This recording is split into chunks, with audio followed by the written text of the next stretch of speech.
There is a man standing before a campfire in the last days of the Old West, speaking in a low and beautiful voice to the ragged band of outlaws gathered around him. And as he speaks of freedom and of loyalty and of a better world just over the horizon, you can see in the firelit faces around him a kind of hope, a kind of faith, the faith of people who have found, in this man and his words, a reason to believe. His name is Dutch van der Linde, and he is one of the most fascinating figures ever put into his medium, a charismatic outlaw who was also a philosopher, a robber who preached a gospel, a leader who inspired a devoted family with a beautiful vision of freedom, and who led them, in the end, to ruin. Tonight, slowly and softly and in no hurry at all, we are going to wander gently through the philosophy of Dutch van der Linde, what he believed and why it was so seductive, and where it contained truth, and how it curdled, at last, into tragedy. And we are going to do it calmly and thoughtfully, because although his story is a dark one, it is also, in the end,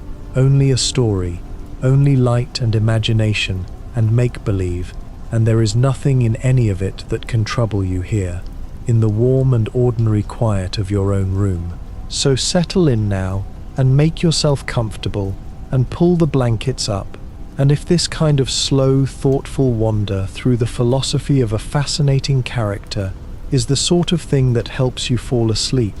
you might leave a gentle like before you drift away, and perhaps tell me down in the comments where in the world you are listening from tonight, and then just let all of it go, and let me tell you, softly and slowly, about the philosophy of Dutch van der Linde.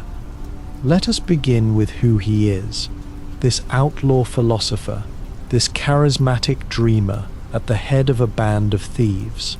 He is the leader of a gang of outlaws in the closing days of the old American frontier, a man of great charm and great intelligence and great presence, who took in the lost and the outcast across the years and forged them into a family,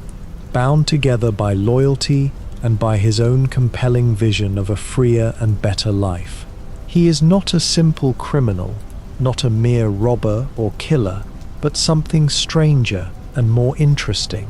a man of ideas, a believer, a preacher of a philosophy, who saw himself not as an outlaw at all, but as a kind of revolutionary, a rebel against a corrupt world.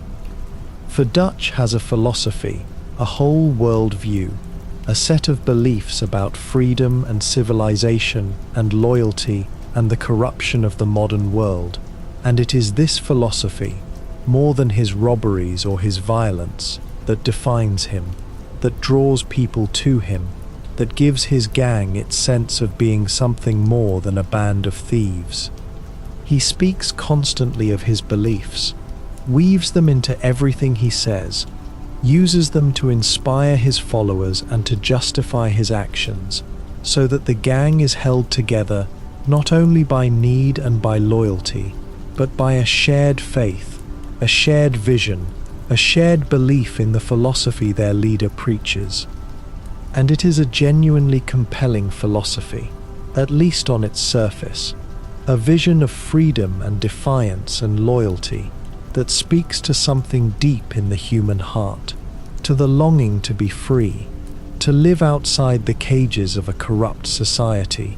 to belong to something larger than oneself. Dutch's words are beautiful, his vision is stirring, and it is easy to see why people followed him, why they believed, why they gave their loyalty and their lives to his cause. There is a real power in his philosophy, a real seductiveness, and to understand him, we must first understand the appeal of what he preached. But there is a shadow over Dutch's philosophy, a rot at its heart, for the beautiful vision he preaches turns out, when tested, to be hollow, and the man who preaches freedom becomes a tyrant, and the man who preaches loyalty betrays his family, and the philosophy that seemed so noble becomes a mask for ego and control and self-deception. The tragedy of Dutch van der Linde is the tragedy of a beautiful idea corrupted, of a philosophy that contained real truths and yet led its believers to ruin, of a preacher who could not live by his own gospel. And it is this tragedy that we are going to wander through tonight. For Dutch's story is, at bottom, a story about the seductiveness and the danger of ideology, about the gap between beautiful words and ugly deeds, about the way a charismatic leader can inspire devotion with a noble vision and yet lead his followers to disaster, about the corruption of a good idea by the ego of the man who preaches it. It is a philosophical tragedy, Dutch's story, a meditation on freedom and faith and self-deception, and it is one of the richest and most thought-provoking things in all of its medium. And there is something strangely soothing in wandering through it as sleep draws near, for it is a story about ideas, about beliefs, about the deep questions of how to live and what to believe, told through the figure of one fascinating and tragic man. And there are few gentler things to drift towards sleep upon than a slow and thoughtful meditation on the great questions, wrapped in the story of a compelling and doomed philosopher of the dying West. At the very heart of Dutch's philosophy lies a single great idea, the idea of freedom, and its opposition to what he sees as the great enemy of freedom, civilization. For Dutch believes above all in freedom, in the right of a person to live as they choose, unbound by the laws and the systems and the expectations of society, free to roam the wild country and take what they need and answer to no one. This is his deepest value, his highest good, the thing he preaches most passionately, the freedom of the wild and lawless life, and everything else in his philosophy flows from it. And against this freedom he sets civilization, the whole apparatus of ordered society, the government and the law and the banks and the towns and the railroads, all the systems by which people are, in his view, tamed and caged and enslaved. Dutch sees civilization not as progress but as imprisonment, not as order but as tyranny, a great machine that crushes the free spirit, that binds people to their labor and their debts and their little lives, that takes away the wildness and the freedom that make a person truly alive. Civilization is his great enemy, the cage he has devoted his life to escaping. There is a genuine philosophy here, a real and coherent worldview, for Dutch's opposition of freedom to civilization draws on deep currents of thought, on the old dream of the natural man, free and wild, unspoiled by society, on the suspicion of ordered civilization as a kind of enslavement, on the longing for a life lived close to nature and far from the systems of power. These are real ideas with a long history, and Dutch believes them, or believes he believes them, and preaches them with real conviction, so that his gang becomes not just a band of thieves, but a kind of movement, a rebellion against civilization itself. Dutch sees himself and his gang, then, not as criminals but as free people, as the last free people in a world that is being tamed and caged, holding out against the encroaching civilization, living wild and free in the closing frontier.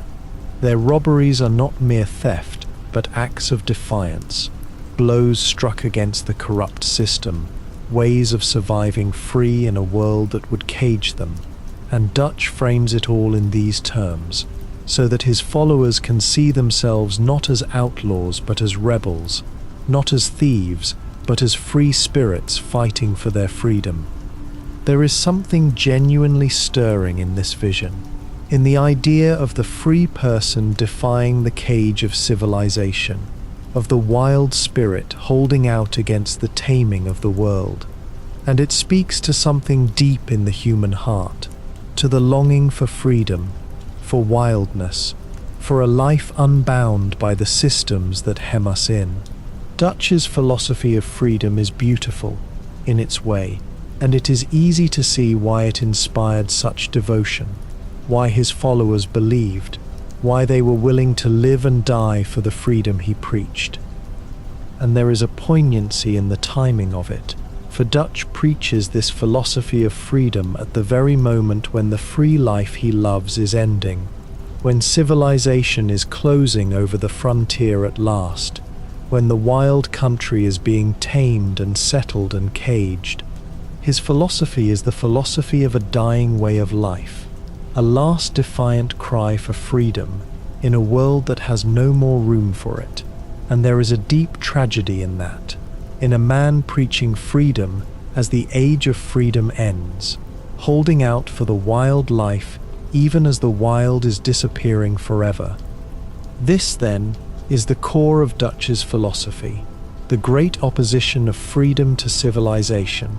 the belief in the wild free life against the cage of ordered society, and it is a genuine and coherent and stirring worldview, whatever its flaws, whatever its ultimate hollowness. To understand Dutch, we must first understand this, the beautiful vision of freedom at the heart of his creed, the dream of the wild free life that drew so many to follow him, the philosophy that made a band of thieves into a movement and a robber into a prophet. Central to Dutch's philosophy is his vision of the enemy, of what exactly it is about civilization that he opposes,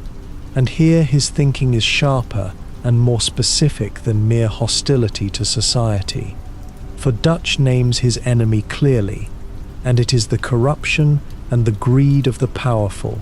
the way the wealthy and the government conspire to enrich themselves at the expense of the free and the poor. In Dutch's view, the great institutions of civilization, the banks and the corporations and the government, are not neutral systems but instruments of exploitation, machines by which the powerful rob the powerless while calling it law. There is a real critique here, a genuine and often accurate observation about the world Dutch lives in. For the closing of the frontier was indeed a time of great greed and great exploitation, of robber barons and corrupt governments, and vast fortunes built on the backs of the poor. Dutch sees this clearly, names it, rages against it, and in this his philosophy touches real truth. For the civilization he opposes was, in many ways, exactly as corrupt and exploitative as he claims, a system rigged in favor of the powerful, a great machine of greed dressed up as progress and law. And Dutch draws from this a kind of moral justification for his own outlawry. For if the whole system is a form of theft, if the banks and the government are the real robbers, then his own robberies become, in his telling, a kind of justice, a taking back from the thieves who rob everyone, a refusal to play by the rigged rules of a corrupt game. He casts himself and his gang as a kind of Robin Hood, robbing the corrupt and helping the poor,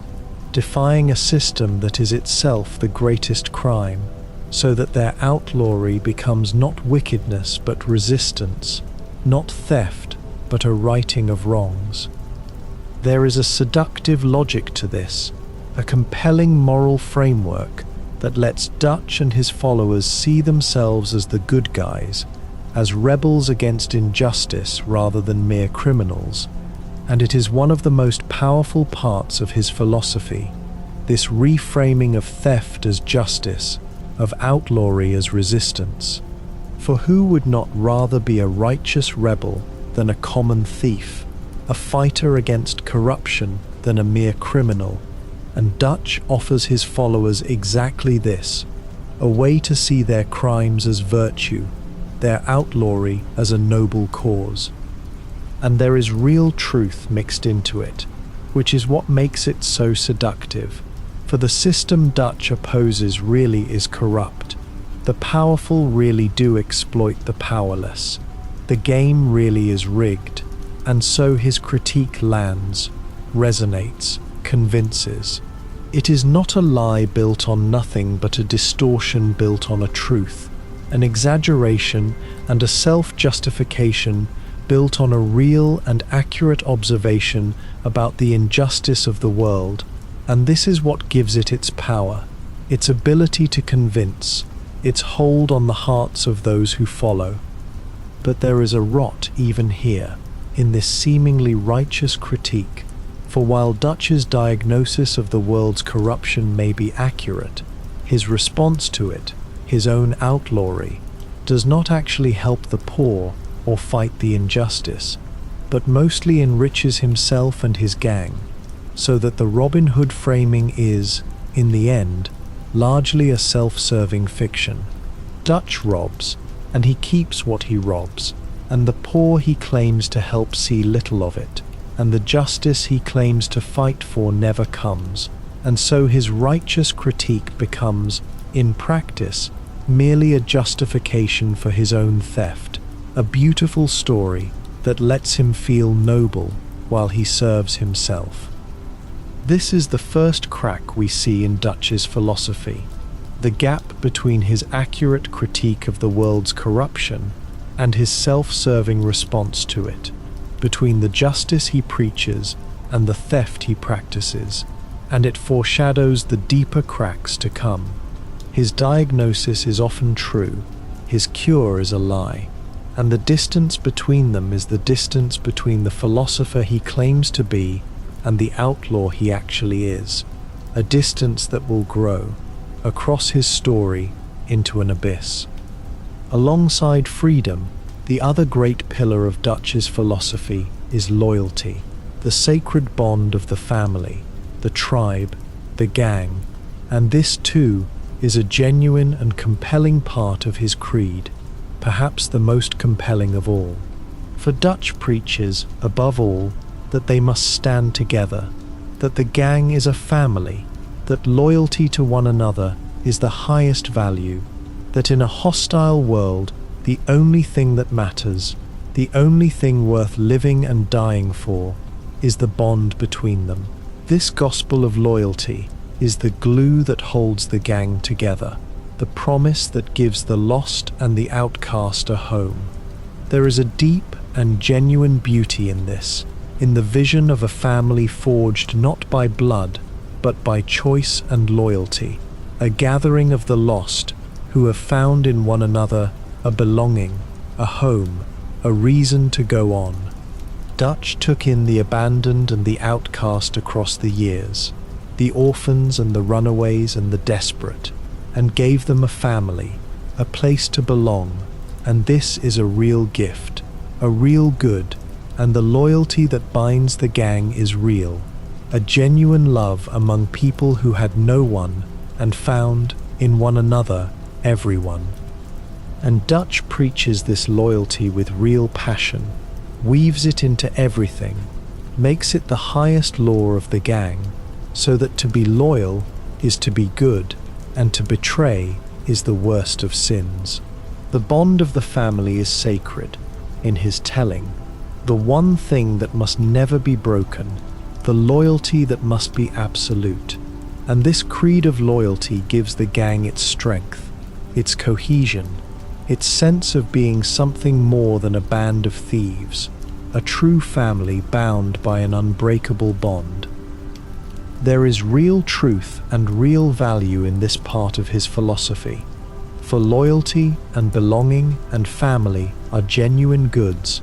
deep human needs, and the family Dutch built was, for a long time, a real and loving one, a true home for the lost. Many of his followers had never known such belonging, such loyalty, such love, and Dutch gave it to them, and their devotion to him is, in part, the devotion of people who have found, through him, a family they never had. This is no small thing, and it is one of the genuine goods at the heart of his philosophy. But here too there is a shadow, a rot at the heart of the beautiful idea. For Dutch's gospel of loyalty turns out to be, in the end, a one-way street. A loyalty he demands from others but does not himself keep. He preaches that they must all be loyal to the family, and yet when the test comes, it is Dutch who betrays, Dutch who sacrifices his people, Dutch who abandons the loyal to save himself, so that the sacred loyalty he preached becomes a chain he uses to bind others while freeing himself from it. And there is a deeper corruption still, for Dutch uses the gospel of loyalty as a tool of control, a way to keep his followers bound to him, to guilt them into obedience, to brand any who question him as traitors. The sacred bond of the family becomes, in his hands, a weapon, a way to demand unquestioning obedience, to silence doubt, to keep his followers loyal even as he leads them to ruin, so that the beautiful creed of loyalty curdles into a mechanism of control, a chain dressed up as love. This is the tragedy of the second pillar of his philosophy, as of the first, that a genuine good, the loyalty and belonging of the family, is corrupted into a tool of the leader's ego and control, that the sacred bond becomes a chain, that the love becomes a weapon. The loyalty was real, the family was real, the belonging was real, and Dutch took all of it and twisted it to serve himself, demanding a loyalty he would not give, using the family's love to control them, and betraying, in the end, the very bond he had made most sacred. At the center of Dutch's philosophy, giving it its forward motion, its hope, its reason to keep going, is a dream, the dream of escape, of a promised land where the gang will finally be free, where they will get away from the law and the closing civilization and live, at last, the free life Dutch has always preached. This dream takes many forms across the story: a place out west, a paradise across the sea, always somewhere far away, always just out of reach, always requiring just one more score, one more robbery, one more push before they can finally get there and be free. The dream is essential to holding the gang together, for it gives them hope, gives them a reason to endure the hardships of the present, a promise that all their struggle and suffering will be worth it in the end, when they reach the promised land and are finally free. Dutch dangles this dream before them constantly, paints it in beautiful words, keeps it always just ahead, and it is this dream, this promise of a better world just over the horizon, that keeps his followers believing, keeps them loyal, keeps them enduring, for the sake of the paradise that is always, always just one more score away. But the dream is a mirage, and this is one of the deepest tragedies of Dutch's philosophy, for the promised land never comes, never gets closer, always recedes, always requires just one more score, and then one more, and then one more, so that the gang chases the receding dream forever, never arriving, never free, always one robbery away from the paradise that never comes. Each score is supposed to be the last, the one that will finally get them there, and each one fails to deliver, and the dream retreats again, and the chase goes on, endless and doomed. There is a terrible logic to this, the logic of the receding goal, for a dream that is always just one more score away is a dream that can never be reached, but can always be used, always dangled, always invoked to justify one more robbery, one more risk,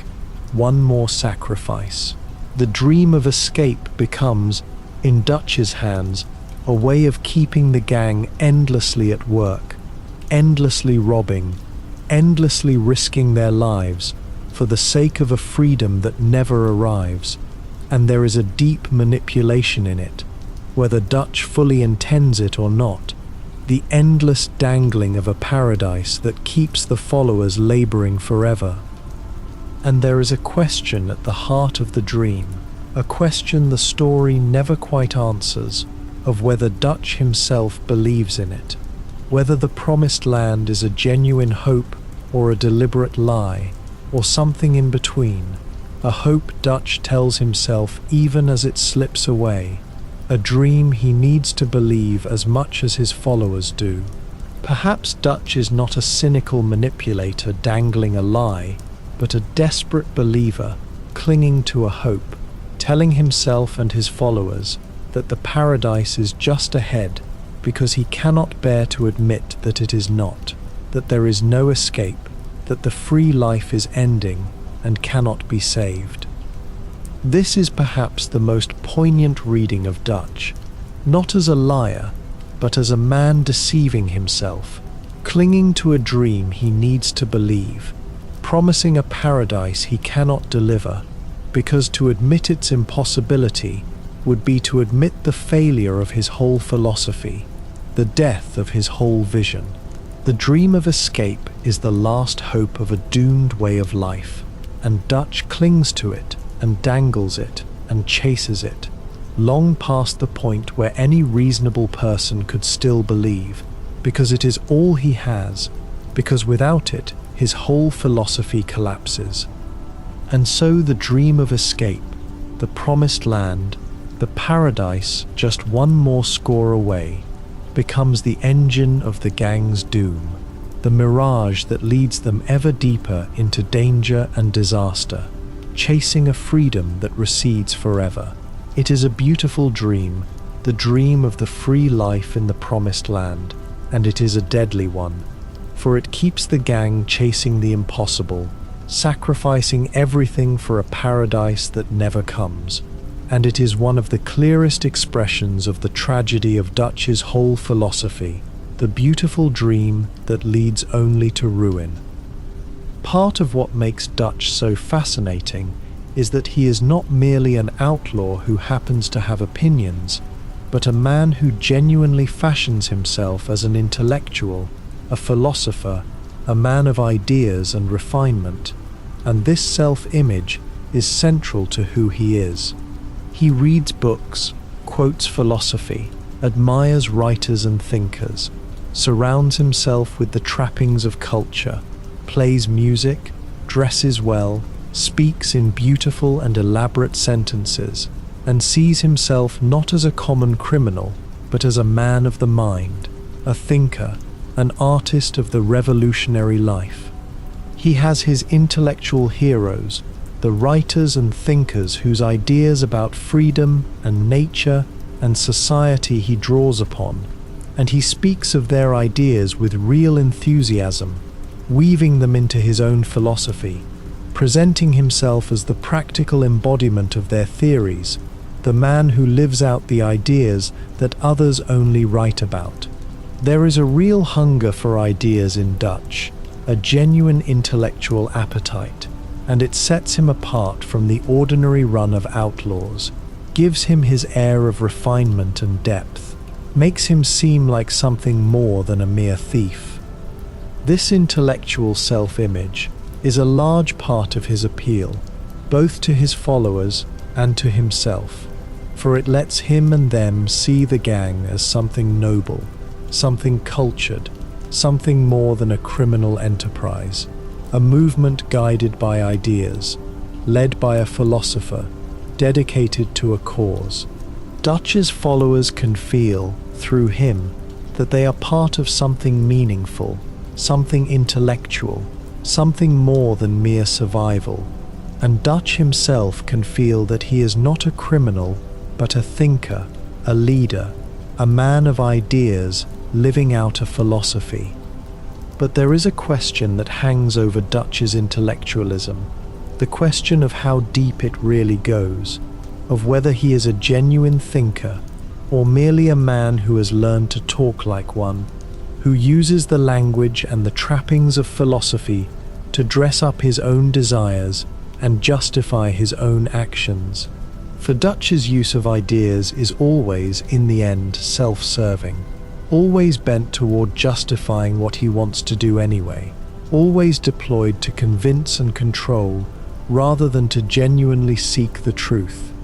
And this raises the suspicion that his philosophy is less a genuine search for wisdom than a sophisticated rationalization. There is a moment in the story that cuts to the heart of this, when Dutch meets one of the very writers whose ideas he has long admired and claimed to embody, and the encounter reveals the gap between Dutch's self-image and the reality, for the writer is horrified by what Dutch has made of his ideas, by the violence and the ruin Dutch has justified in the name of the philosophy he claims to share. The meeting exposes Dutch's intellectualism as a kind of costume, a borrowed refinement, a set of ideas he has twisted to serve his own ends, so that the writer whose ideas he claimed to live by wants nothing to do with him. This is a crucial insight into Dutch, that his intellectualism, real as his hunger for ideas may be, is finally a tool of self-justification and self-image rather than a genuine philosophy, a way of dressing up his desires in noble language, of convincing himself and others that his outlawry is a cause. The ideas are real, or real enough, but Dutch's relationship to them is corrupt, for he uses them not to seek the truth, but to justify himself, not to guide his actions, but to excuse them, so that his philosophy becomes a beautiful mask over an ugly reality. And there is something both impressive and tragic in Dutch's intellectualism, impressive in its genuine appetite for ideas and its real eloquence, tragic in its ultimate corruption into self-justification, its use as a costume and a tool rather than a genuine guide. He might have been a real thinker, Dutch, might have used his considerable mind to genuinely seek the truth, and instead he used it to build a beautiful cage of justifications, a philosophy that served only to excuse his own desires and control his own followers. And there is a deep sadness in that, in a fine mind turned to self-deception. To understand Dutch's philosophy, we must understand its power over people, the way his followers believed in him, gave him their loyalty and their lives, and this power flows not only from the ideas themselves, but from Dutch's extraordinary charisma, his gift for inspiring devotion. For Dutch is a natural leader, a man of magnetic presence and beautiful speech, who can look into the eyes of the lost and the desperate and make them believe, make them hope, make them feel that they are part of something great and are seen and valued and loved. His charisma is the engine that drives his philosophy into the hearts of his followers. He has a gift for speech, Dutch, for the beautiful and stirring word, for the campfire oration that lifts the spirits and fires the heart, and he uses it constantly, weaving his philosophy into speeches that inspire and console and rally, that make his followers feel the beauty of the cause, the nobility of the family, the nearness of the promised land. When Dutch speaks, people believe, for his words are beautiful, and his conviction seems total, and his vision is stirring, and it is easy, in the warmth of his rhetoric, to be swept up, to believe, to give oneself to the cause. And Dutch has a gift for making each person feel seen, feel special, feel valued, for he takes in the lost and the outcast and makes them feel, perhaps for the first time, that they belong, that they matter, that they are part of a family, and this is a powerful thing, a deep human need answered, and it binds his followers to him with bonds of gratitude and love. Many of his followers had never been valued, never belonged, never been seen, and Dutch gave them all of this, and their devotion is, in part, the devotion of the rescued to their rescuer, the found to the one who found them.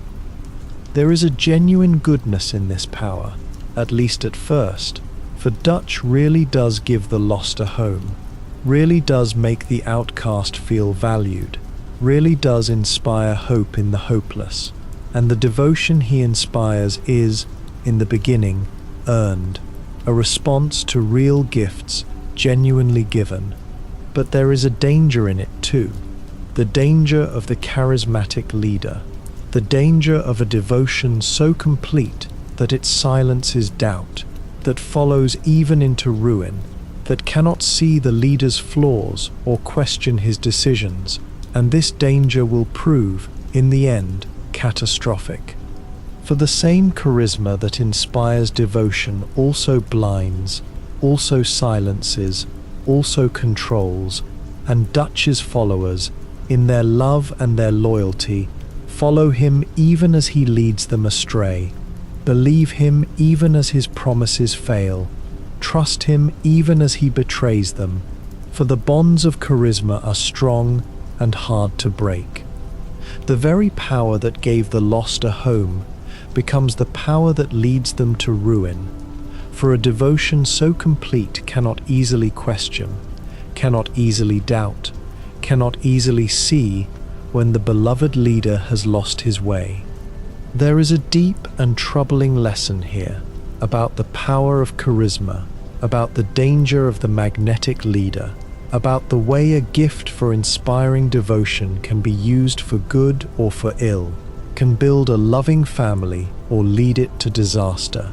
Dutch's charisma is real, and at first a genuine gift, and it becomes, in the end, the instrument of his followers' doom, the power that keeps them loyal past all reason, that leads them, trusting and devoted, into the abyss.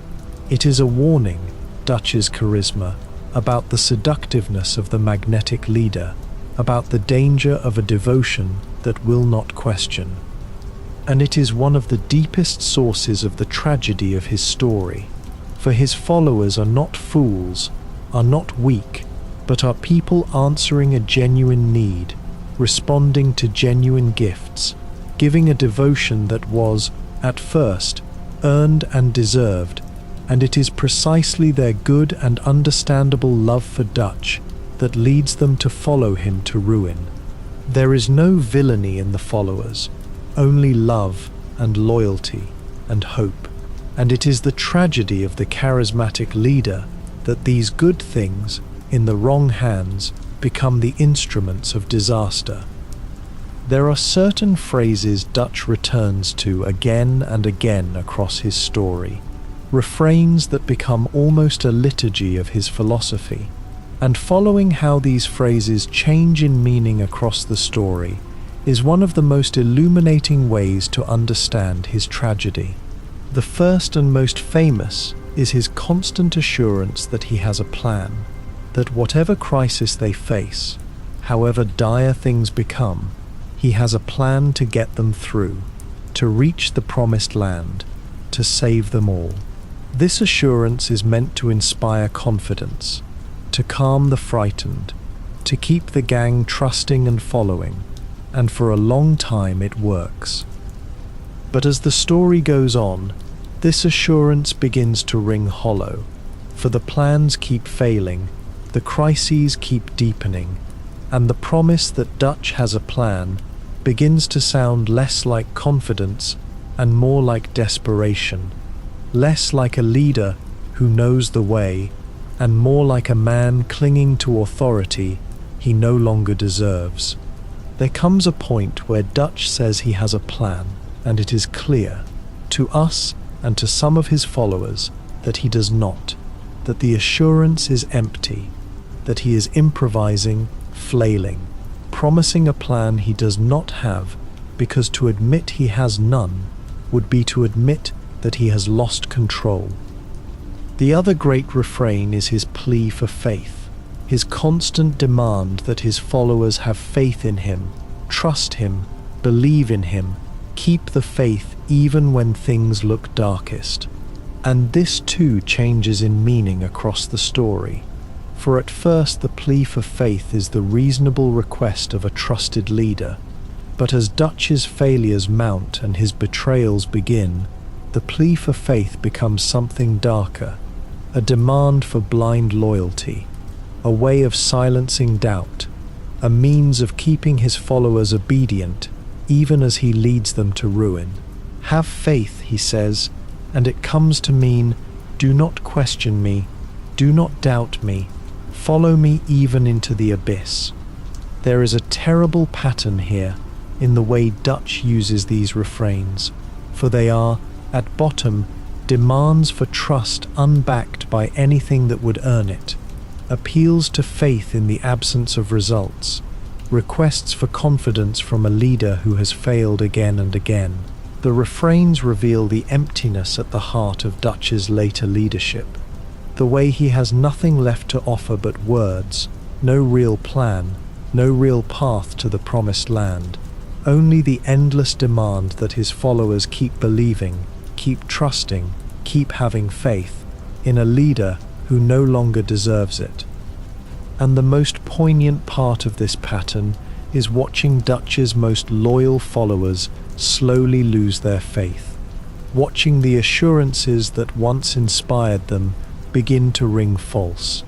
watching them realize with growing horror that the plan does not exist, that the faith is misplaced, that the leader they trusted has lost his way. There is a deep tragedy in this loss of faith, for it is the collapse of everything, the crumbling of the philosophy and the family and the dream, as one by one the followers realize that the beautiful words are empty, that there is no plan,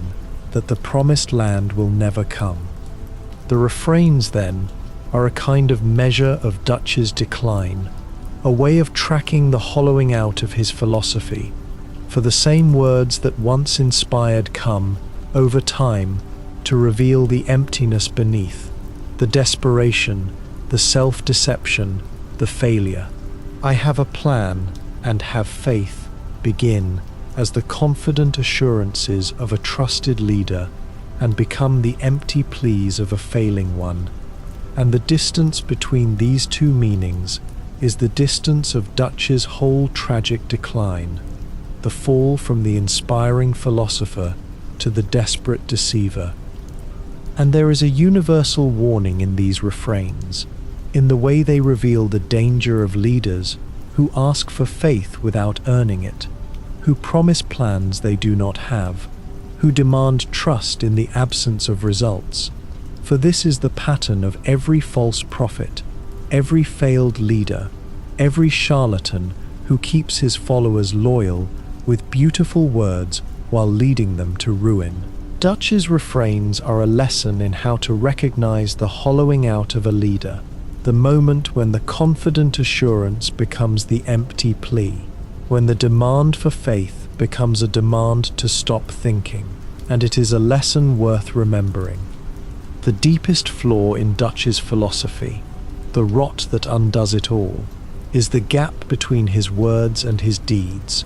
between the beautiful ideals he preaches and the ugly reality of how he acts. And this gap, small at first, grows across the story into a chasm that swallows everything.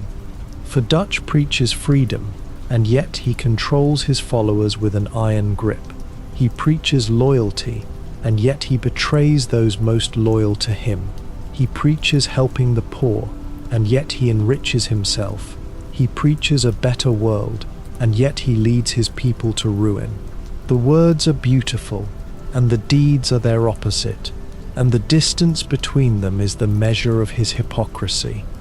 At first this gap is small, or hidden, or easy to explain away, for in the early days Dutch's actions mostly match his words well enough, and the family is genuinely cared for, and the philosophy seems genuinely lived. But as the pressures mount and the crises deepen, the gap begins to widen,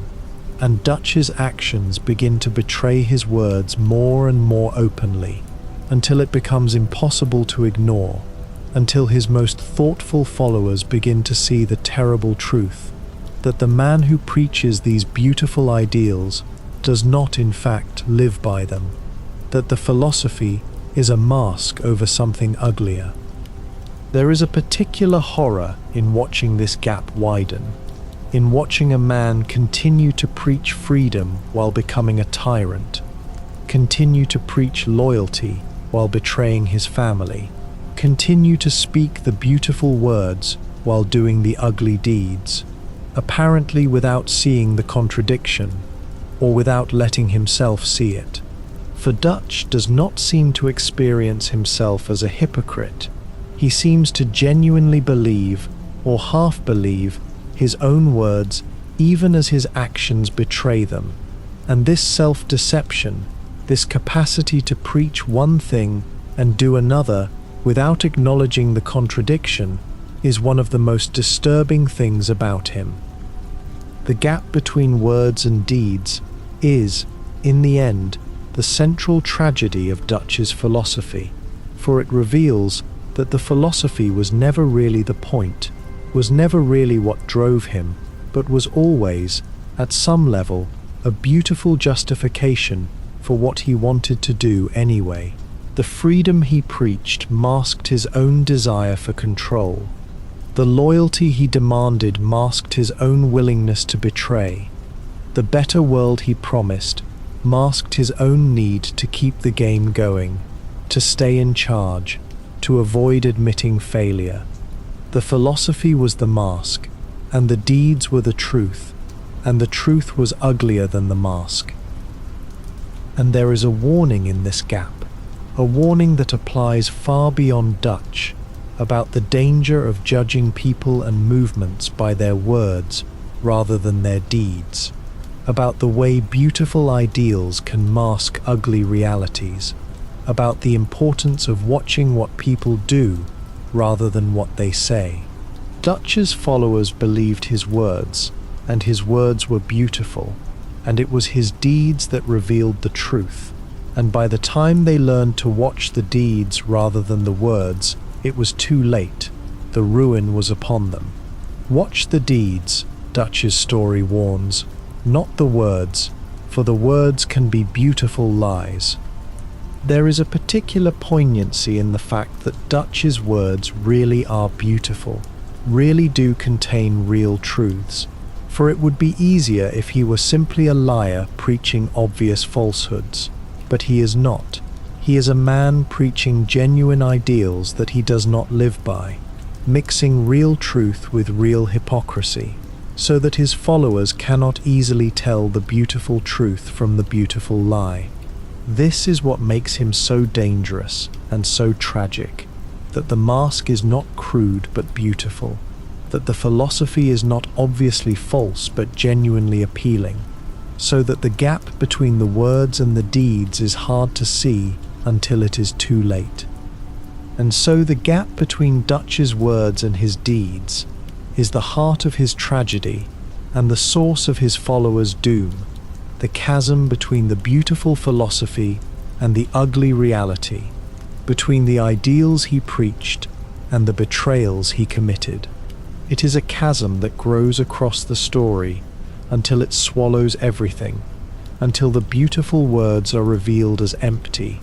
until the philosophy is exposed as a mask,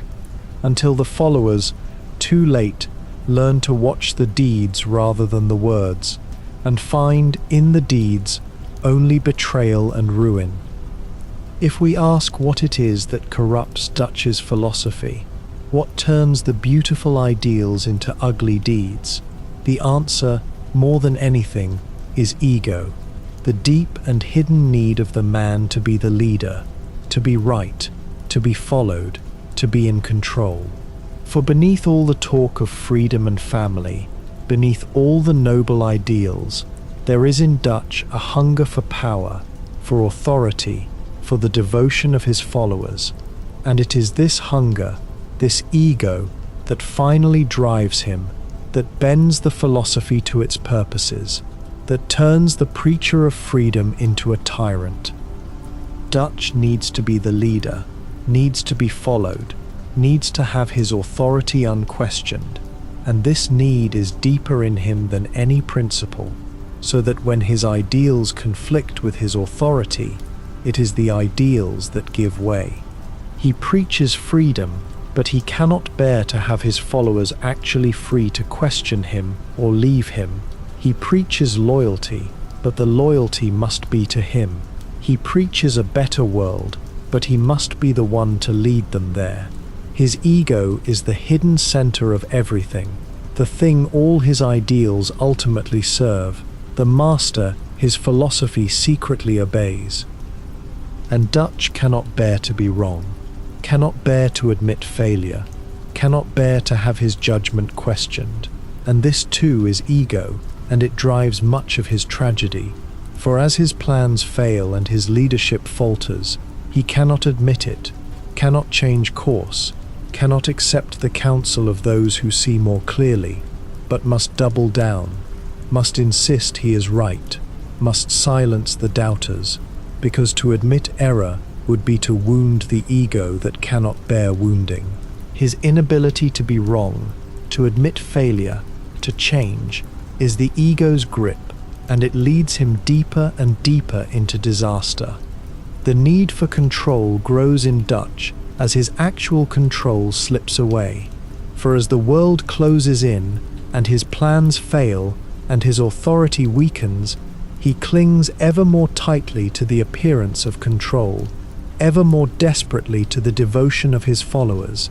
ever more fiercely to his own authority. And this desperate clinging makes him paranoid, makes him cruel, makes him turn on those who question him, makes him sacrifice his people to preserve his own position, so that the need for control, growing as his actual control fails, becomes a destructive force, tearing the family apart in its grip. There is a deep irony here, at the very heart of Dutch's tragedy. For the man who preaches freedom above all else is himself the least free, enslaved to his own ego, to his own need for control, to his own inability to admit failure or accept the truth. He cannot free himself from his need to be followed, cannot free himself from his need to be right, cannot free himself from the dream that has failed. And so the great preacher of freedom is himself the great prisoner, bound by his ego, unable to let go, unable to change, unable to save his people or himself. And this is perhaps the deepest lesson of Dutch's philosophy, that the ideals we preach can become the masks for our egos, that the beautiful principles can serve the ugly hungers, that the very philosophy we build to justify ourselves can enslave us. Dutch built a philosophy of freedom, and it became the servant of his need for control. He preached loyalty, and it became the tool of his ego, and in the end his beautiful ideals were revealed as the masks of his hidden hungers, the noble words serving the ignoble needs, the philosophy enslaved to the ego it was meant to transcend. There is a warning here for all of us, in the way Dutch's ego corrupts his ideals, about the importance of examining our own motives, of asking whether our principles serve the truth or serve our egos, of watching for the hidden hungers that can bend even our noblest ideals to their purposes. Dutch could not see his own ego at work beneath his philosophy, could not see how his need for control was corrupting his ideals, and this blindness was his ruin. And it is a blindness we are all prone to, the blindness to our own hidden hungers, and Dutch's story is a warning to guard against it. The story of Dutch is, above all, a story of descent, of a slow fall from the inspiring philosopher of the early days to the paranoid tyrant of the end. And tracing this descent is to watch a philosophy die, a soul curdle, a beautiful vision rot into something monstrous. In the beginning, or in the memory of the beginning, Dutch is at his best, the wise and generous leader, the inspiring philosopher, the loving father of the family, and his followers speak of those early days with longing, as a golden age when the philosophy was lived and the family was whole, and the dream still seemed possible. But across the story, under the pressure of a closing world and a series of failures and the whispering of a poisonous newcomer, Dutch changes, darkens, descends. The wisdom curdles into paranoia, the generosity hardens into control, the loving father becomes a suspicious tyrant, the inspiring philosopher becomes a desperate deceiver. Step by step, decision by decision, Dutch falls away from the man he was, or the man he claimed to be, becoming crueler, more paranoid, more willing to sacrifice his people to his own survival and his own ego. The descent is gradual, and this is part of what makes it so tragic and so believable, for there is no single moment of fall, no clear line crossed, but a slow accumulation of small betrayals, small cruelties, small abandonments of principle, each one making the next easier, each one taking Dutch a little further from the man he was, until one day his followers look at him and realize he has become a stranger, a monster, the very kind of tyrant his philosophy was supposed to oppose. The fall is slow, and by the time it is visible, it is complete. There is a bitter irony at the heart of the descent, for the man who preached freedom against tyranny becomes himself a tyrant, ruling his gang through fear and manipulation, silencing dissent, punishing disloyalty, demanding absolute obedience, so that the rebel against oppression becomes an oppressor, the enemy of the cage becomes a jailer. Dutch becomes the very thing he claimed to fight, and does not seem to see it, and this blindness, this inability to recognize his own transformation into the enemy, is one of the most chilling aspects of his descent. As Dutch descends, the family he built begins to fall apart, for his paranoia and his cruelty and his betrayals drive his followers away, break the bonds of loyalty, shatter the trust that held them together. The beautiful family, the loving home he had made for the lost, dissolves under the weight of his descent, as one by one his followers lose faith, turn away, are betrayed or abandoned or driven off, until the family that was his greatest creation lies in ruins, destroyed by the very man who made it. And there is a deep sorrow in watching this descent, for it is not only Dutch who falls, but everything he built, everyone he gathered, the whole beautiful dream of the free family, all of it dragged down with him into ruin.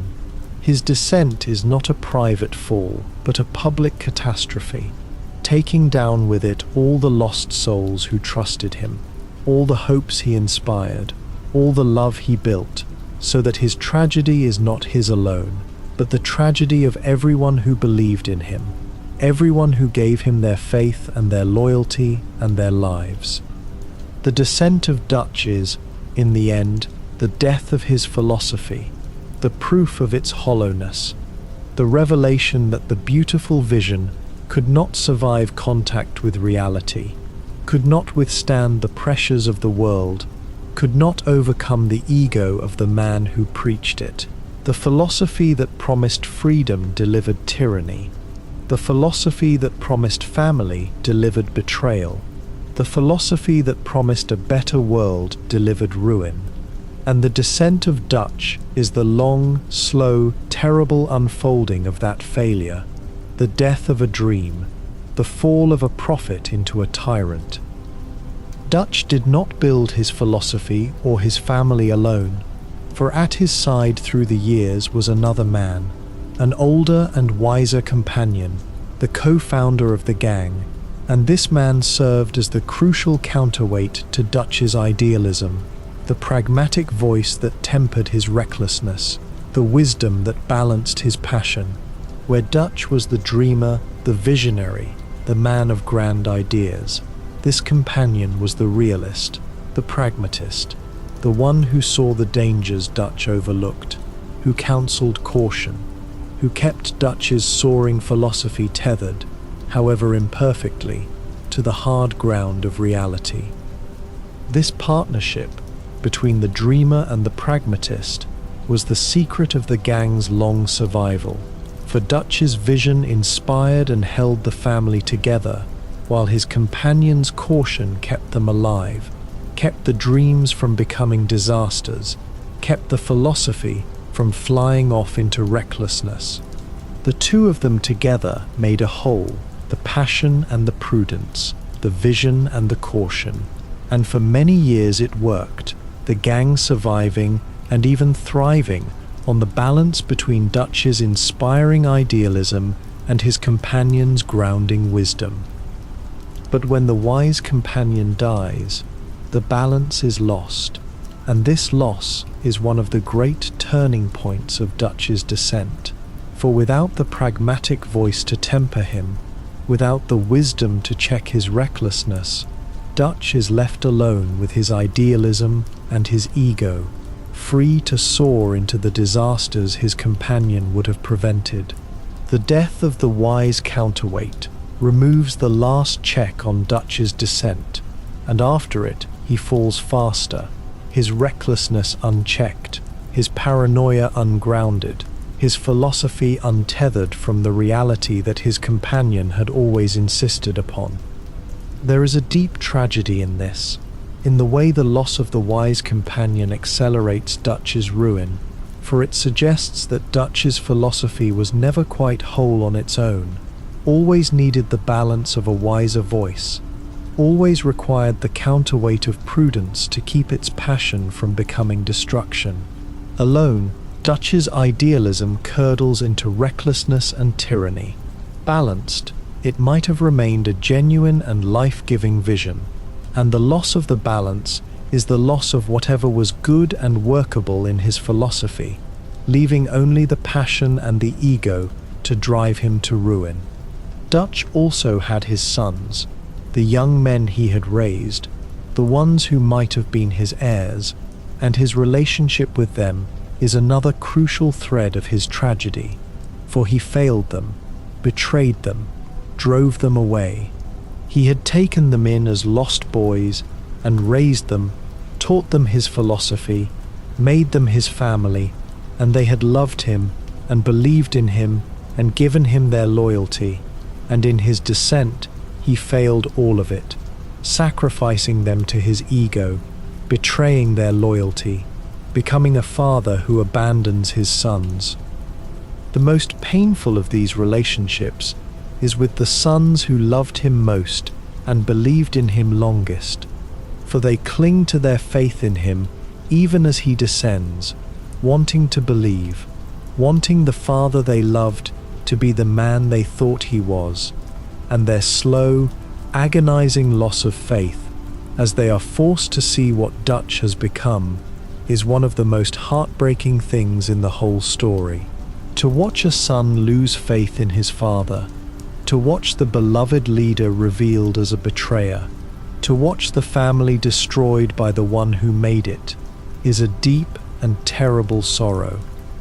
And there is a question that haunts these relationships of whether the sons might have saved Dutch, whether their love and their loyalty and their counsel might have pulled him back from his descent, if only he had listened, if only his ego had let him hear. But Dutch would not listen,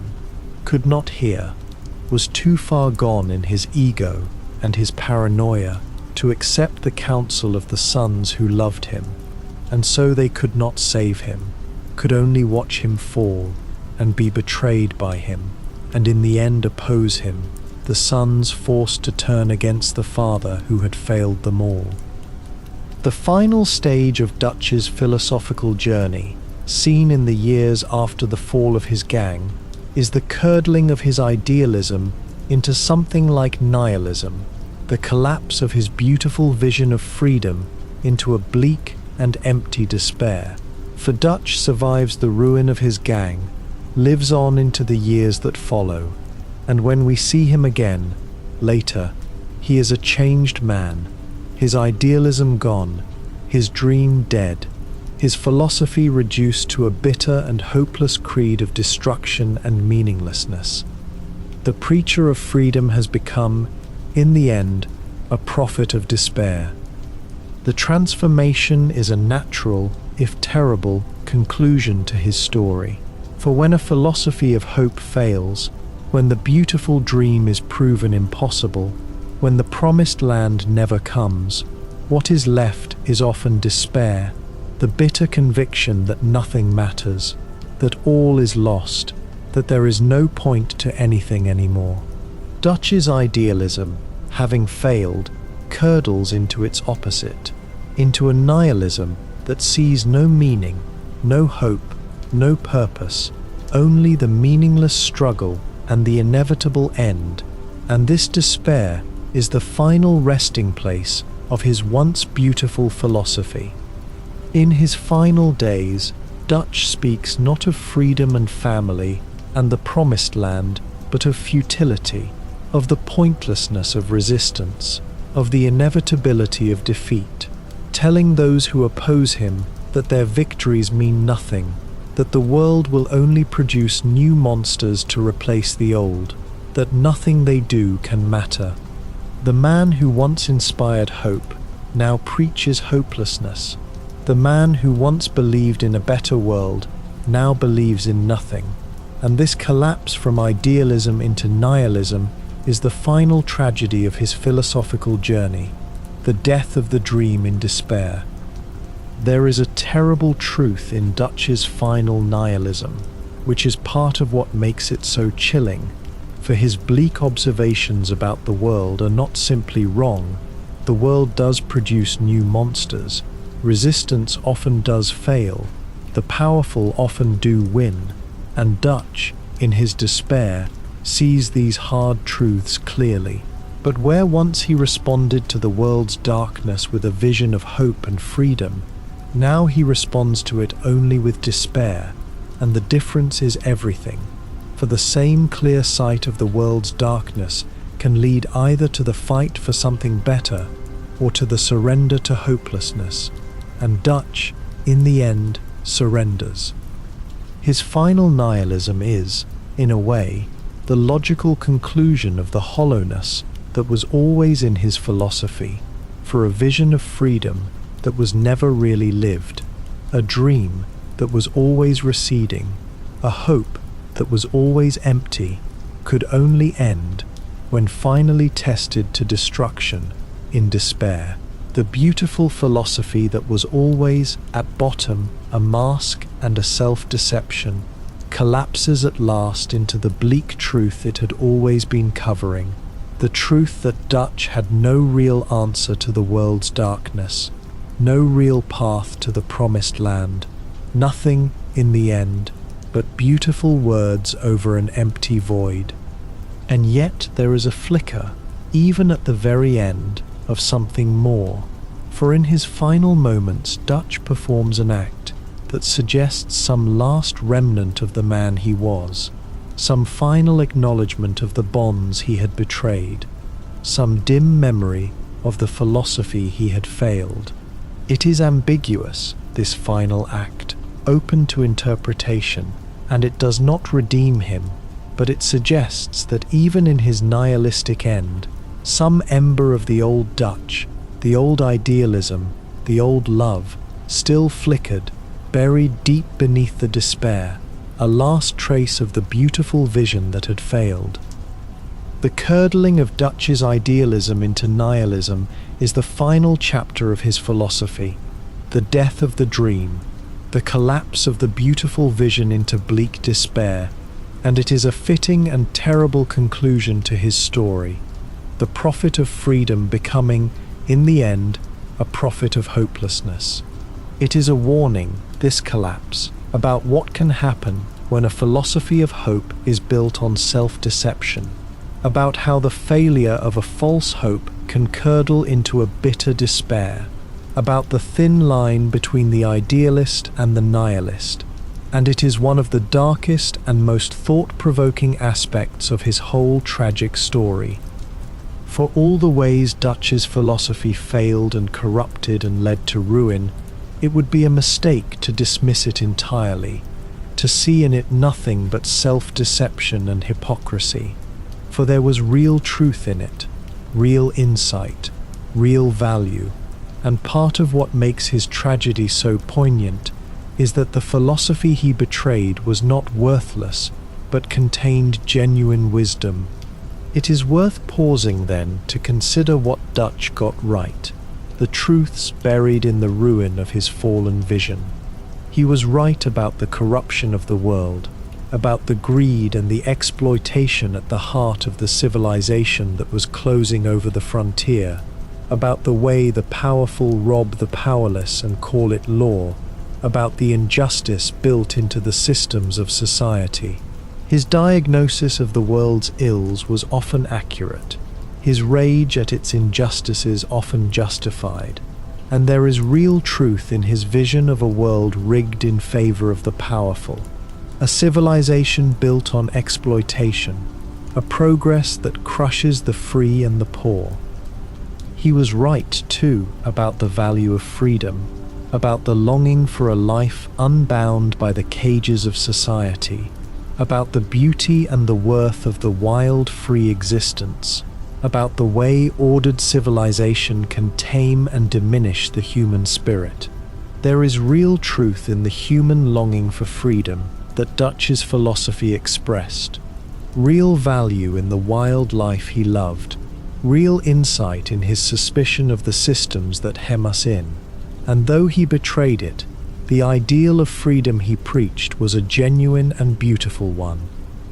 And he was right about the value of family, of loyalty, of belonging, about the deep human need to be part of something, to have a home, to be loved, about the way a gathering of the lost can become a true family bound by choice and loyalty. The family he built before he betrayed it was real, and the belonging it gave to the lost was real, and the ideal of loyalty and family he preached was a genuine good, whatever he made of it in the end. He understood the human need for belonging, and he answered it, for a time, truly. This is what makes Dutch's tragedy so much more than a simple story of a bad man, for he was not simply a liar or a fraud, but a man who genuinely saw important truths and genuinely built something good and genuinely inspired real devotion, and who then betrayed all of it, corrupted all of it, destroyed all of it. The truth in his philosophy is what makes its failure so tragic, for it was not a worthless thing that fell, but a genuinely valuable one, not a lie that was exposed, but a truth that was betrayed. And it raises a difficult and important question, the question of how something so true could fail so completely, how a philosophy containing so much genuine wisdom could lead to such ruin. And the answer, as we have seen, lies not in the ideas themselves, but in the man who held them, in his ego, his self-deception, his inability to live by his own ideals. The philosophy was not false, the man who preached it was faithless, and the tragedy is the tragedy of a true vision betrayed by the flawed human being who held it. There is a deep and sobering lesson in this, that a philosophy can be true and still fail, that genuine wisdom can still lead to ruin if the one who holds it cannot live by it, that the value of a vision depends not only on its truth, but on the integrity of those who follow it. Dutch's philosophy contained real truth, and it failed anyway, because Dutch could not live by it, and this is a hard and important lesson, that truth alone is not enough, that a vision, however beautiful, is only as good as the lives of those who try to live it. There is a question at the very heart of Dutch that the story never quite answers, and it is perhaps the most fascinating question about him, the question of whether he ever truly believed his own philosophy, whether he was a sincere idealist who fell, or a cynical manipulator who was always using his beautiful words to control and enrich himself. It is a genuinely open question, and the story is careful to leave it so, to give evidence for both readings, to keep Dutch forever ambiguous, forever impossible to fully judge. On one reading, Dutch was always sincere, a genuine idealist who truly believed in freedom and family and the better world, whose philosophy was real, whose love for his family was real, and who fell not because he was always a fraud, but because the pressures of a closing world and the weakness of his own ego corrupted a genuine vision. In this reading, Dutch is a tragic figure, a good man with a true philosophy who was undone by circumstance and by his own flaws, a fallen idealist, and there is much in the story to support it, much genuine feeling, much apparent sincerity. On the other reading, Dutch was always, at some level, a manipulator, a man who used the beautiful language of philosophy to control his followers and justify his crimes, whose idealism was always a mask, whose love was always a tool, and who was exposed, in the end, as the fraud he had always been. In this reading, Dutch is not a fallen idealist, but a revealed charlatan, a man whose philosophy was always self-serving, and there is evidence for this too, in the gap between his words and his deeds, in the self-serving nature of his ideals, in the way his philosophy always seemed to justify what he wanted anyway. The truth, perhaps, lies somewhere between these readings, in the murky middle where most human beings actually live, for Dutch was probably neither a pure idealist nor a pure cynic, but something more complicated, a man who half believed his own philosophy, who was sincere and self-serving at once, who genuinely loved freedom and genuinely craved control, who meant his beautiful words and used them, all at the same time.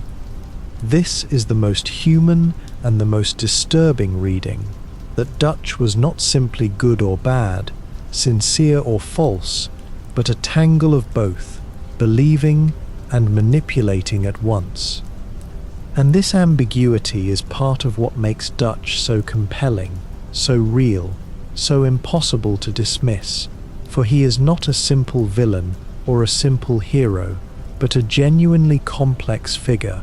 a man whose true nature and true motives remain forever uncertain, forever debatable, forever human. We cannot finally judge Dutch, cannot finally know whether he was a fallen idealist or a revealed fraud, and this uncertainty keeps him alive, keeps him interesting, keeps us returning to his story, trying to understand a man who cannot be fully understood. There is a deep truth in this ambiguity too, for it reflects the genuine difficulty of judging any human being, any leader, any philosophy, the genuine impossibility of knowing another person's true heart, of separating the sincere from the self-serving, the believer from the manipulator. Dutch's ambiguity is the ambiguity of all human motive, the murky mixture of the noble and the selfish that lives in every heart. And in refusing to resolve it, the story tells a deep truth about the difficulty of knowing and judging the human soul. And so Dutch remains, at the end, a mystery, a man whose philosophy we can analyze and whose deeds we can judge, but whose true heart we can never quite know, whose sincerity we can never quite measure, whose real nature stays forever hidden in the murk of human complexity. He is a fallen idealist or a revealed fraud, or, most likely, some impossible tangle of both, and this final uncertainty, this deep ambiguity, is perhaps the truest thing about him, the acknowledgement that a human being, in the end, cannot be fully known or fully judged, but remains, always, a mystery. Dutch's story, and the philosophy at its heart, carries a warning, a set of hard lessons about ideology and leadership and the human heart, and it is worth gathering these lessons as we near the end of our wander, for they reach far beyond the story of one outlaw in the dying West. The first and deepest lesson is a warning about the seductiveness of beautiful ideas, about the way a compelling philosophy can inspire devotion and justify terrible things, about the danger of being swept up in a vision so beautiful that we stop watching what it actually produces. Dutch's followers were seduced by a beautiful philosophy, and the beauty of it blinded them to its failures, to the gap between its words and its deeds, to the ruin it was leading them toward. And this is the danger of every seductive ideology, that its beauty can blind us to its reality, that we can be so moved by the vision that we cannot see the disaster. The lesson is to watch the deeds, not just the words, to judge a philosophy by what it produces, not just by how it sounds, to keep our eyes open even when our hearts are moved. The second lesson is a warning about charismatic leaders, about the danger of the magnetic figure who inspires such devotion that his followers cannot question him, cannot doubt him, cannot see when he has lost his way. Dutch's charisma bound his followers to him past all reason, kept them loyal even as he led them to ruin, and this is the danger of the charismatic leader, that the very devotion he inspires can prevent his followers from seeing his failures, from questioning his decisions, from saving themselves when he goes wrong. The lesson is to keep our judgment even in the presence of the magnetic leader, to love without being blinded, to follow without surrendering our own eyes. The third lesson is a warning about the gap between ideals and actions, about the way beautiful principles can mask ugly realities, about the importance of examining not just what people preach, but how they live. Dutch preached freedom and practiced tyranny, preached loyalty and practiced betrayal, and the gap between his words and his deeds was the truth of him, the reality beneath the beautiful mask. The lesson is to judge by the deeds, to watch how ideals are lived, to be wary of those whose beautiful words are not matched by beautiful actions. The fourth lesson is a warning about our own hearts, about the way ego can corrupt even our noblest ideals, about the hidden hungers that can bend our principles to their purposes. Dutch could not see his own ego at work beneath his philosophy, could not see how his need for control was corrupting his ideals, and this blindness was his ruin. The lesson is to examine our own motives, to ask whether our principles serve the truth or serve our egos, to guard against the hidden hungers that can corrupt even the best of us. For the corruption of Dutch's philosophy began not in the ideas, but in the heart, and it is in our own hearts that we must watch for it. And the fifth and gentlest lesson is a warning about hope and despair, about the thin line between the idealist and the nihilist, about how the failure of a false hope can curdle into a bitter hopelessness. Dutch's idealism, built on self-deception, collapsed into despair when it failed, and this is the danger of a hope built on illusion, that its failure leaves only despair. The lesson is to build our hopes on truth rather than illusion, so that when they are tested, they do not collapse into despair, so that our idealism can survive contact with reality, so that we do not fall, as Dutch fell, from beautiful dreams into bitter hopelessness. These are hard lessons, and Dutch's story teaches them not through preaching but through tragedy, through the slow and terrible unfolding of a beautiful philosophy's failure, and they are worth carrying with us, worth remembering, for they are lessons about the deepest dangers of the human heart and the human community, the seductiveness of ideology, the danger of charisma, the the gap between word and deed, the corruption of ego, the collapse of false hope. Dutch's story is a warning, a dark and thought-provoking one, and there is real wisdom to be gathered from the ruin of his beautiful and broken philosophy. Part of what makes Dutch so compelling, and his story so resonant, is that he is not merely a character, but a type, a figure as old as human leadership itself, the charismatic prophet whose beautiful vision leads his followers to ruin. We recognize Dutch, for we have seen his like throughout history, the magnetic leader with the compelling philosophy, the beautiful promises, the devoted followers, the slow descent into tyranny and disaster. He is a timeless figure, and his story is a timeless story, the story of the false prophet, the failed revolution, the beautiful idea betrayed. History is full of Dutches, of charismatic leaders who inspired devotion with beautiful visions and led their followers to catastrophe, of movements that began in hope and idealism and ended in tyranny and ruin, of philosophies that promised freedom and delivered oppression. Dutch's story is a distillation of this ancient and recurring human tragedy, the tragedy of the charismatic leader and the seductive ideology, and it resonates precisely because we recognize the pattern, because we have seen it play out in history and perhaps in our own lives, again and again.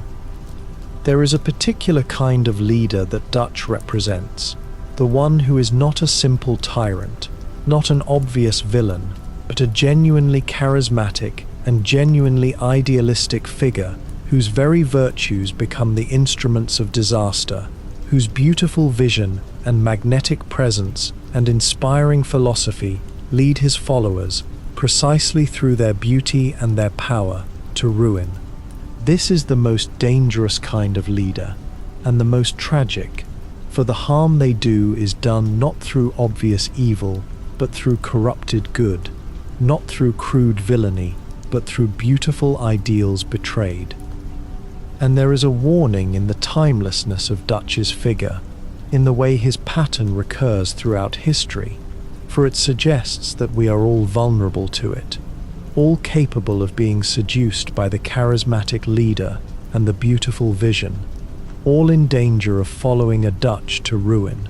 The pattern recurs because it answers deep human needs, the need for belonging, for meaning,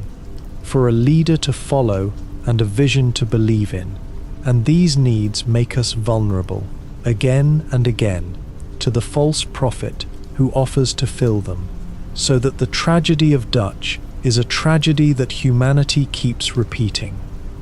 To recognize Dutch as a type, then, is to gain a kind of wisdom, a way of seeing the pattern, of recognizing the charismatic leader and the seductive vision, of guarding against the ancient and recurring tragedy he represents.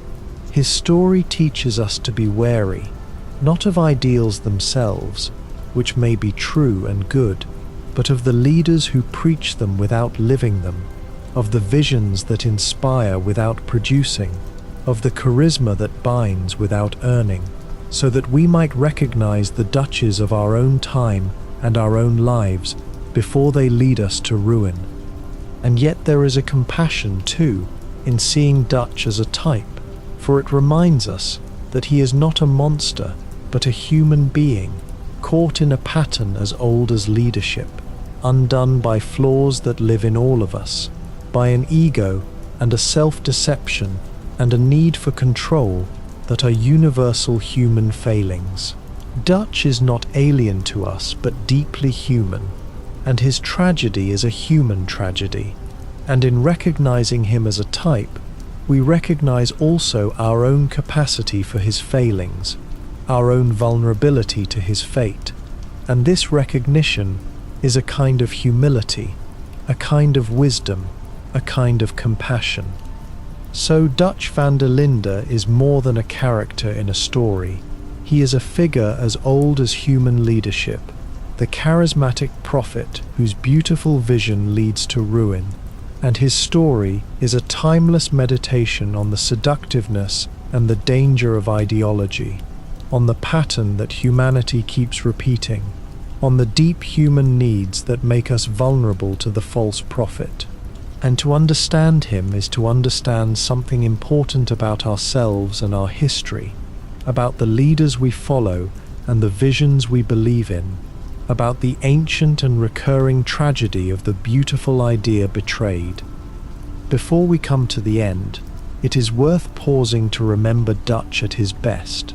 to hold in our minds the man he was, or seemed to be, in the good days before the descent, for it is only against that best self that we can measure the tragedy of his fall. Picture him then, in the early days, standing before the campfire in the great dark country, the family gathered around him, his low and beautiful voice speaking of freedom and of the better world to come, and the firelit faces around him full of hope, full of belief, full of love for the man who had given them a home. In those moments, Dutch was, or seemed to be, a genuinely good and inspiring figure, a leader who gave the lost a family, who lifted the spirits of the desperate, who painted for the hopeless a vision of a freer and better life. There was real warmth in the family he built, real hope in the vision he preached, real love between him and the people he had gathered. And it is important to remember this, to hold on to the good that was really there before it was betrayed, for it is the reality of that early good that makes the later fall so tragic. His followers remembered these days with deep longing, spoke of them as a golden age, mourned the loss of the Dutch they had known, the leader who had been wise and generous and loving before he became paranoid and cruel and false. And their longing is real and justified, for the good days were real, the good Dutch was real, or real enough, and what they lost was real, a genuine family, a genuine hope, a genuine belonging, betrayed and destroyed by the man who had given it to them. There is a deep sorrow in this memory of Dutch at his best, for it is the memory of what was lost, what might have been, what was betrayed, and it makes his fall not merely the exposure of a fraud, but the tragedy of a genuine good destroyed. Had Dutch simply been a villain, there would be no tragedy, only the unmasking of evil. But Dutch was, at his best, genuinely good, genuinely inspiring, genuinely loving, and it is the destruction of that good, the betrayal of that love, the fall of that best self, that makes his story a tragedy rather than merely a crime. And there is a lesson even in this, in the memory of Dutch at his best, about the way good and evil are so often mixed in the same person, about how the same man can be, at different times, an inspiring leader and a paranoid tyrant, a loving father and a cruel betrayer. Dutch was not simply good or simply bad, but a mixture, a man capable of real goodness and real evil. And the tragedy of his story is the tragedy of that mixture, the way the good in him was overwhelmed, in the end, by the bad, the way the best self was destroyed by the worst. It is important to hold both then, both the Dutch of the campfire, wise and warm and inspiring, and the Dutch of the descent, paranoid and cruel and false, for both are real, both are true, and the tragedy lies precisely in the fall from the one to the other.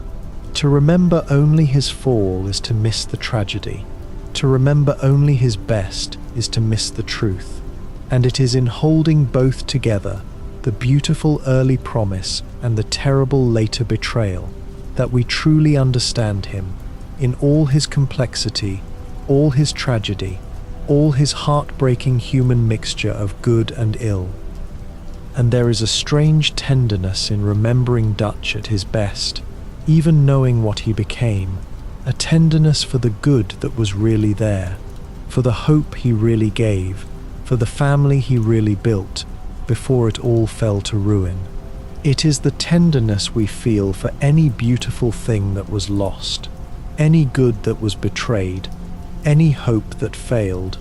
and it is part of the deep and complicated feeling that Dutch's story evokes: the grief for a genuine good destroyed, the sorrow for a beautiful vision betrayed, the tenderness for the best self that fell. How, in the end, should we hold Dutch van der Linde, this fascinating and tragic and troubling figure, this man of beautiful ideals and terrible deeds, this prophet who fell into a tyrant? It is a difficult question, for he resists our simple judgments, refuses to be either hero or villain, remains forever complex, forever ambiguous, forever human. And perhaps the truest way to hold him is with both clear sight and compassion, seeing clearly the harm he did and the ideals he betrayed, and yet holding also a compassion for the human being caught in the ancient pattern of his fall. We must see clearly, for to excuse Dutch, to overlook his betrayals and his cruelties and his ruin,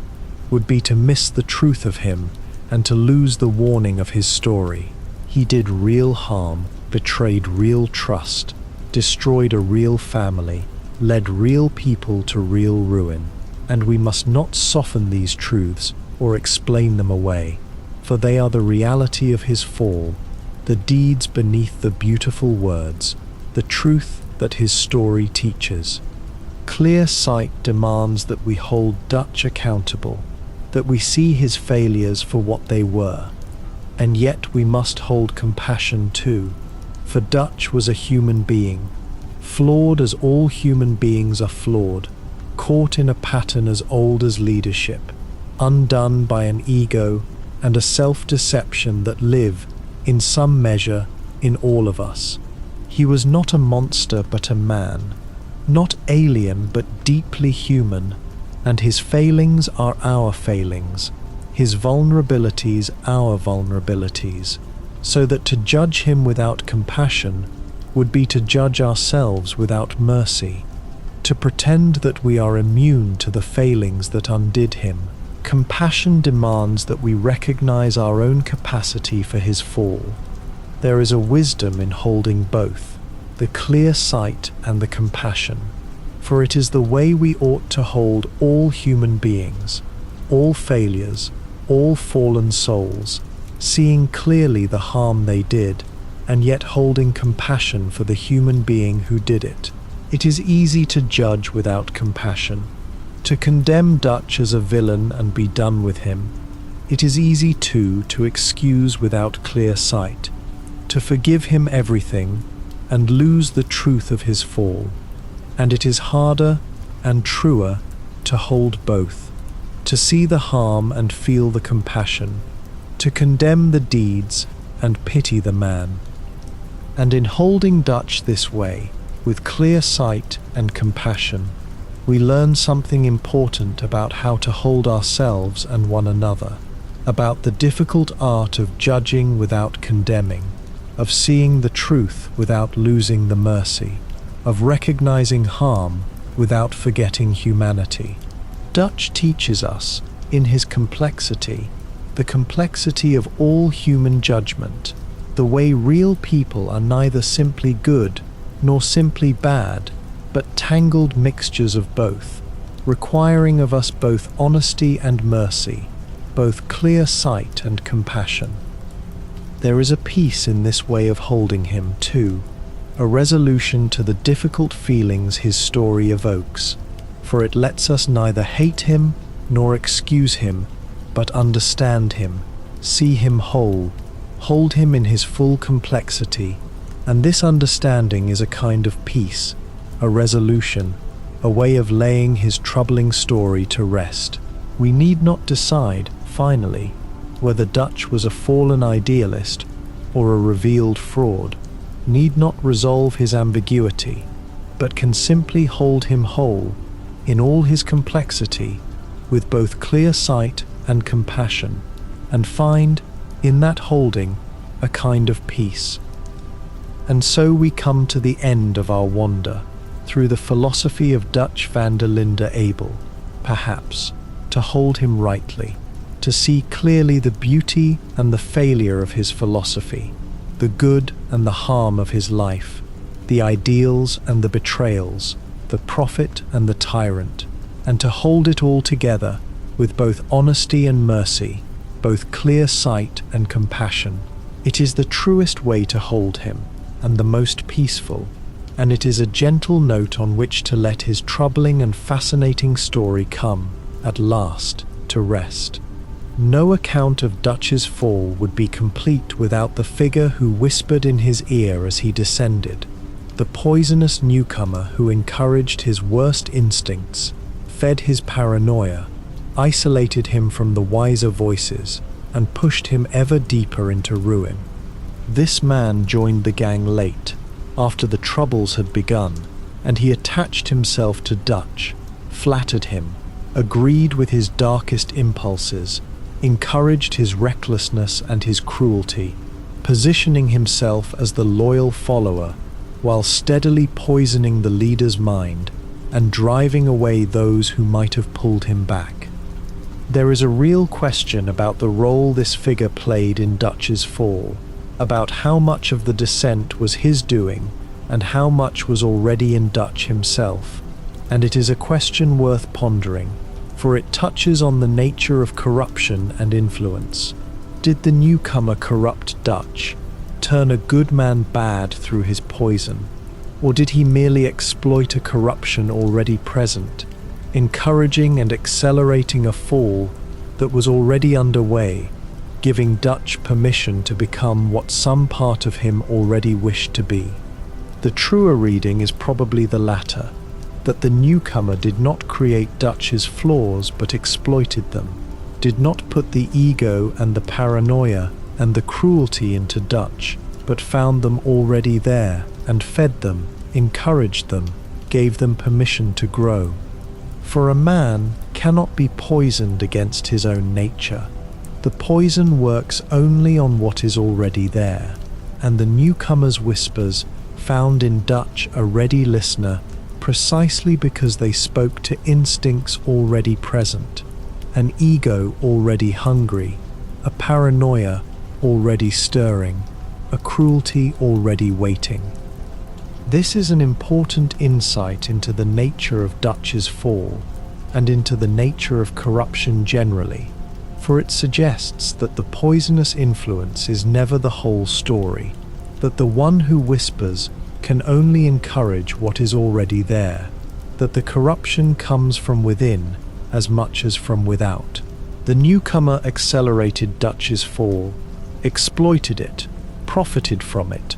but he did not cause it, for the seeds of the fall were in Dutch himself, in his ego and his self-deception and his need for control,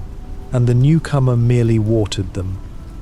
And there is a warning here too about the company we keep, about the way we surround ourselves with those who flatter our worst instincts or those who challenge them, about how the voices we choose to listen to can accelerate our rise or our fall. Dutch, in his descent, pushed away the wise voices who challenged him and drew close the poisonous voice that flattered him, and this choice of company was itself part of his fall, the choice to hear the flattery rather than the truth, the encouragement of his worst rather than the challenge to his best. For we all choose, in some measure, whose voices we listen to, and there is wisdom in choosing to hear those who challenge our worst instincts rather than those who flatter them, those who tell us hard truths rather than those who encourage our self-deceptions. Dutch chose the flatterer over the truth-teller, the poison over the medicine, and it was part of his ruin, and it is a lesson for all of us to be wary of those who flatter our worst instincts, to value those who challenge us, to choose the hard truth over the sweet lie. And so the poisonous newcomer is both a cause and a symptom of Dutch's fall, the whisperer who fed his worst instincts, and the choice of company that revealed his corruption, the exploiter of a fall that was already underway. He did not make Dutch bad, but he helped him become the worst version of himself, and Dutch let him, chose him, listened to him, and in that choice we see the deepest truth of the fall, that it came from within as much as from without, that the poison worked only because the ground was ready to receive it. There is a deeper truth beneath Dutch's fall, a truth about the closing of his world, for Dutch was a man of the frontier, of the wild, free life, and that world was ending, and much of his tragedy is the tragedy of a man who could not accept that his time was passing,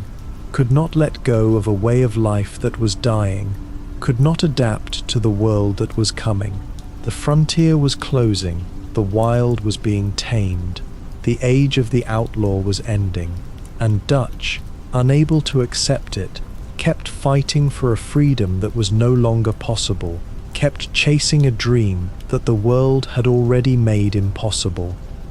There is a poignancy in this, for in a sense Dutch's failure was not entirely his own, but the failure of his whole world, the closing of the frontier that made the free life he loved impossible, the coming of a civilization that had no place for men like him. He was a man out of time, fighting for a way of life that was already dying,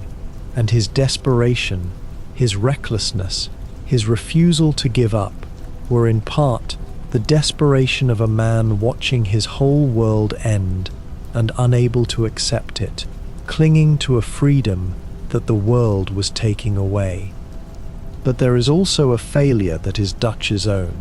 in his inability to adapt, to let go, to accept the passing of his time with grace. For others in his world found ways to adapt, to leave the outlaw life, to build new lives in the world that was coming, and Dutch could not, would not, clinging instead to the dying dream, dragging his family down with him rather than letting them go free into the new world. His refusal to let go was, in part, the ego again, the inability to accept that his way was ending, that his time was passing, that the world had moved beyond him. There is a wisdom that Dutch lacked, the wisdom of knowing when to let go, when to accept that a time has passed, when to release a dream that has become impossible, and his lack of this wisdom was a large part of his ruin. For there is a time to fight for a dream, and a time to let it go, a time to hold on and a time to release, and Dutch could not tell the difference, could not accept that his time for the free dream had passed, and so he kept fighting long past the point of hope, dragging his family into ruin rather than letting the dying dream die. And there is a lesson here, gentle and universal, about the wisdom of letting go, about accepting the passing of our times and our dreams with grace, about knowing when to hold on and when to release. We all face the closing of our own frontiers, the passing of our own times, the ending of dreams we have loved, and there is a wisdom in accepting these endings, in letting go with grace, in adapting to the world that comes, rather than clinging, like Dutch, to a dying dream until it drags us down. The wisdom to let go is a deep and important one, and Dutch's ruin is a lesson in its absence. There is a deep sadness in Dutch's inability to let go, for it is the sadness of a man who loved his world too much to release it, who could not bear to see his freedom end, who clung to his dream past all reason, because to release it would be to accept the death of everything he was. We can understand this, even pity it, the desperate clinging of a man whose world is ending, and yet we can also see its folly, its destructiveness, the way the refusal to let go destroyed not only Dutch but all who followed him. And in this too his story is a tragedy, the tragedy of a love that could not release, a dream that could not be let go. And so Dutch's fall is bound up with the closing of his world, with the passing of the frontier, with his inability to accept that his time was ending, and it lends his tragedy a vast and elegiac quality, the sense of a whole world passing away in the fall of one man. He was a man out of time, clinging to a dying dream, and his refusal to let go was both the failure of his world and the failure of his own heart, and it is one of the deepest and most poignant sources of his tragedy, the man who could not release the dream, even as it dragged him down into ruin. Beneath Dutch's philosophy of freedom and civilization lies a deeper belief, a belief about human nature itself, and it is worth drawing it out, for it is the foundation of everything else he believes. Dutch believes, at bottom, that human beings are naturally good and naturally free, that in their natural state, close to the wild, unspoiled by civilization, people are noble and generous and true, and that it is civilization, with its systems and its greed and its cages, that corrupts them, that makes them cruel and grasping and small. The wild is where goodness lives, in Dutch's view, and civilization is where it dies. This is an old and beautiful idea, the idea of the naturally good human being corrupted by society, of a lost natural innocence, of a goodness that lives in the wild and is destroyed by civilization, and it has a long and honorable history in human thought. Dutch draws on it, believes it, builds his whole philosophy on it, and it gives his vision its optimism, its hope, its faith that if only people could be free, could escape the corrupting cage of civilization, they would be good and noble and true. His dream of the free life is, at bottom, a dream of restored natural goodness. But there is a problem with this belief, a flaw that Dutch's own story reveals. For if human beings were naturally good and only corrupted by civilization, then Dutch and his free outlaws, having escaped civilization, should have been the best of people, noble and generous and true, and instead they were often cruel, grasping, violent, and Dutch himself descended into tyranny. The free life did not make them good. Escaping civilization did not restore their natural nobility, and this suggests that Dutch's belief about human nature was, at least in part, wrong, that the corruption he blamed on civilization lives, in fact, in the human heart itself. This is one of the deepest ways Dutch's philosophy fails, in its too simple view of human nature, its belief that goodness is natural and corruption is imposed, for the truth, as his own story shows, is more complicated, that human beings carry both goodness and corruption within them, in the wild and in civilization alike, that freedom does not automatically make us good, that the cage is not only outside us but within. Dutch's ego and cruelty and self-deception were not imposed by civilization but lived in his own free heart, and no escape from society could have freed him from them. There is a hard wisdom in this failure, a truth about human nature that Dutch could not see, that the corruption we blame on the systems outside us often lives within us, that freedom alone cannot make us good, that the work of becoming good is an inner work, a work of the heart, that no external freedom can accomplish. Dutch dreamed that freedom would make people good, and it did not, because goodness is not a matter of external freedom but of inner character, and this is a truth his beautiful philosophy could not accommodate, and it was part of its failure. And yet there is something to Dutch's belief too, some truth mixed with the error, for civilization does corrupt, does cage, does bring out the worst in people in its own ways, even if it is not the whole source of human corruption. The truth is more complicated than Dutch's simple opposition of good wild nature and corrupting civilization, for corruption lives both within us and in our systems, and goodness too can be found both in the wild and in society. And the real work of becoming good is neither simply escaping civilization nor simply submitting to it, but the inner work of the heart wherever we live. So Dutch's belief about human nature, beautiful and hopeful as it is finally too simple, and its failure is part of the failure of his whole philosophy, the too simple faith that freedom would make people good, that escaping civilization would restore a natural nobility. The truth his story reveals is harder and more complicated, that goodness is an inner achievement, not an automatic gift of freedom, that the corruption we blame on the world lives also in our hearts, and that no escape, however complete, can free us from the work of becoming good, which is the work of a lifetime and of the heart. There is one last thing worth saying about Dutch's philosophy, a gentler thing, about the beauty of the dream itself, quite apart from its failure. For even though the dream failed, even though the philosophy was betrayed, the dream was beautiful, and there is a value in that beauty that its failure cannot entirely erase.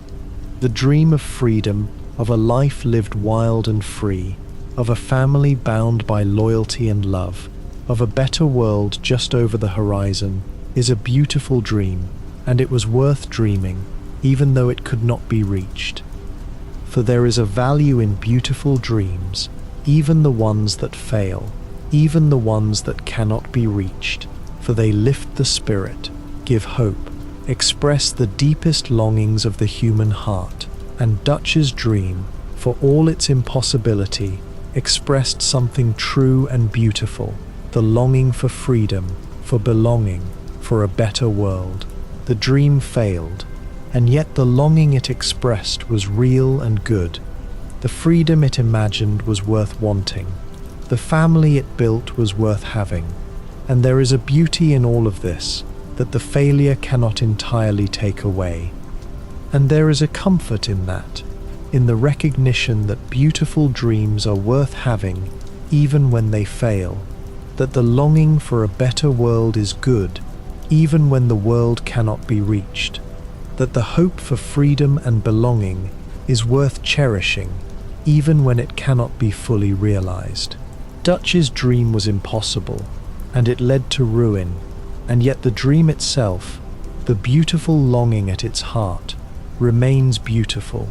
remains worth honoring, remains a true expression of the human heart's deepest hopes.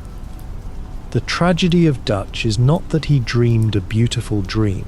but that he could not build it on truth, could not live by it with integrity, could not let it go when it failed. And this is a failure of the man, not of the dream. The dream of freedom and family and a better world is worth dreaming. It is only the self-deception and the ego and the refusal to face the truth that turned Dutch's beautiful dream into ruin. And if we could dream such dreams and build them on honesty, live them with integrity, hold them with wisdom, they need not end as Dutch's ended. So we can honor the beauty of Dutch's dream even as we mourn its failure, can cherish the longing at its heart even as we lament the ruin it became, can hold on to the true and beautiful things in his philosophy even as we let go of the self-deceptions that corrupted them. The dream of freedom, of family, of a better world is worth keeping, worth dreaming, worth building, if only we build it better than Dutch did, on truth rather than illusion, with humility rather than ego, holding it with the wisdom to know when to fight and when to let go. And there is a gentle hope in that, a hope to carry away from the tragedy of Dutch, the hope that the beautiful dreams he failed to build might yet be built by others, better, truer, more humbly. The hope that the longing for freedom and belonging and a better world, so beautiful even in Dutch's ruin, might yet find its fulfillment in hearts wiser and more honest than his. The dream is not discredited by Dutch's failure, only his way of holding it is, and the dream itself remains, beautiful and worth pursuing for those who would build it on truth. Let us picture the campfire one last time now, quietly, as sleep draws near, not in judgment or in sorrow, but simply as an image to rest the mind upon. The fire glowing in the great dark country, the family gathered close against the night, the low and beautiful voice speaking of freedom and of the better world to come. There is a peace in the image, whatever we know of how it ended, the peace of the fire in the dark, the warmth of the gathered family, the beauty of the dream while it still seemed possible. And it is a gentle thing to hold as the night deepens, the campfire in the vast dark country, the dream still alive in the firelight. For before the fall, before the betrayal, before the ruin, there was this, the fire and the family and the beautiful dream, and it was, for a time, a real and lovely thing, and it is right to remember it so, to let the story rest not on its terrible end, but on the warmth of its beginning, the fire in the dark, the hope in the firelit faces, the beautiful vision while it still shone. It is a peaceful image, and a fitting one to carry towards sleep, the gathered family, and the glowing fire, and the dream of freedom, held gently in the mind as the night draws in. And as we come to the end of our long, thoughtful wander through the philosophy of Dutch van der Linde, it is worth resting for a moment on why such a story, for all its darkness, should be so soothing a thing to drift towards sleep upon. Part of it, surely, is that it is a story of ideas, of the great questions of freedom and loyalty and how to live, and there is something deeply restful in a slow meditation on the great questions, in letting the mind wander gently through the deep matters, asked to decide nothing, only to ponder and to drift. And part of it is the distance of it, the way Dutch's story, for all its darkness, is safely far away, a tale of ideas and of a fictional man in a vanished age, so that we can wander through its troubling depths without being troubled, can ponder its hard lessons without their weight, can contemplate its tragedy from the safe, warm distance of our own quiet room. The darkness of the story is a contemplated darkness, a darkness held at arm's length, and there is a strange peace in that, in pondering the deep and difficult matters from a place of safety and warmth. And part of it, perhaps, is the resolution we have found, the way of holding Dutch with both clear sight and compassion, the peace that comes from understanding rather than judging, from holding the troubling story whole rather than struggling to resolve it. We have looked at the hard truths of his tragedy and found a way to hold them with honesty and with mercy, and there is a peace in that, in the laying to rest of a difficult story, in the finding of understanding, in the holding of even the troubling and the tragic with compassion and calm. So let all of it settle over you now, softly, the whole thoughtful story of Dutch van der Linde and his beautiful broken philosophy, and let it grow quiet and begin to fade. Let it drift over you one last time, the campfire in the great dark country, the low and beautiful voice, the firelit faces full of hope, the dream of freedom shining in the dark before it fell to ruin. Let the images grow dim and gentle and soft at their edges, no longer quite pictures now, but only a warm, kind, formless drift, slow and easy and safe, dissolving gently into the quiet, into the warmth, into the soft and steady rhythm of your own easy breathing. There is no plan to make tonight, no horizon to chase, and no faith to keep, no dream of freedom to ride toward, and no one left to lead. You have wandered a long way into the philosophy of the outlaw preacher, into the beautiful vision and the shadow beneath it, into the truth and the ruin of his broken dream. And there is nothing more you need to carry now, and nothing at all you must stay awake to hear. It is all told, and you may let it go. Let it all drift over you softly now, the campfire glowing in the great dark country, the low and beautiful voice speaking of freedom, the firelit faces of those who believed, the vast frontier stretching away into the night. Let the images grow dim and gentle and soft at their edges, the way the world does in the last moments before sleep, until they are no longer quite pictures at all, but only a warm grey drift, kind and formless and slow. None of it is real, and none of it can trouble you. The outlaw preacher can keep his dream of freedom without any help from you tonight, and all his beautiful and broken philosophy can rest, quietly, in the dark, where it has rested so long already, and you may set the whole of it gently down and be at peace. There is nothing to believe here, and nothing to fear, and nothing to do but let your body grow heavy and your thoughts grow soft, and the last of the day drains slowly away.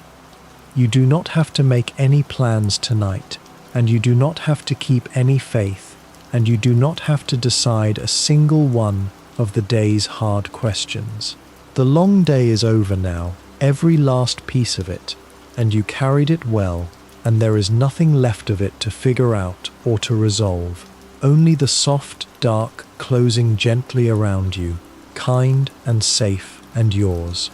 Let each slow breath carry you a little further down, past the last of the day's small worries, past the campfire and the beautiful voice and the dream of freedom, down into the quiet, down into the warmth, down toward the deep and easy rest that is waiting for you now.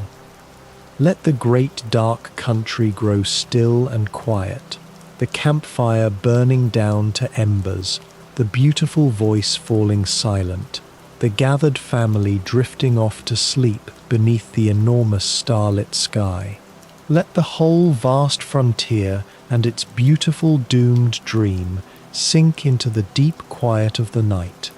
and let yourself sink along with it, safe and warm beneath the blankets, breathing slow, drifting down, letting go. And if it is a comfort, you might carry with you into sleep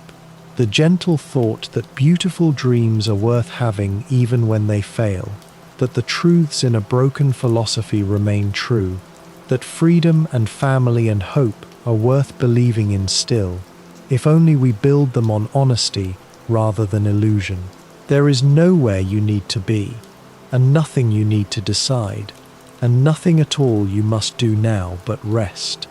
Rest now. You have earned this quiet too.